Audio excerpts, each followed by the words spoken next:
नमस्कार मुलांनो, तुमचे स्वागत आहे मराठीचा प्रतिभा सोबत या आपल्या यूट्यूब चॅनलमध्ये। तर हे काय आहे? हा आहे ई, छोटा ई।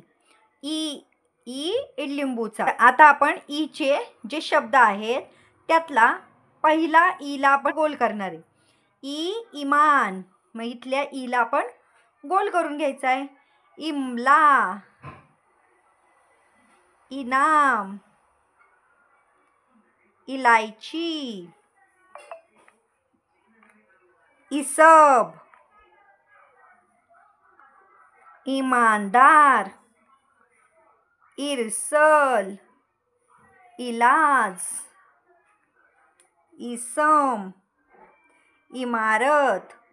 तर या पद्धतीने ज्यावेळी तुम्ही लहान मुलांना अक्षर ओळख करून देत असता त्यावेळी तुम्ही अशा प्रकारची एखादी वर्कशीट करून मुलांना देऊ शकता, जेणेकरून मुलांना त्यातनं ती काय शोधायचं हे तुम्ही त्यांना सांगितलं तर ते त्याला गोळा करतील आणि त्याच्यामुळे तुम्हाला ते कळेल की कुठल्या ह्याला गोल केलं आहे, म्हणजे त्या मुलाला ते अक्षर नीट समजले की नाही याची तुम्हाला खात्री होईल। थँक्यू।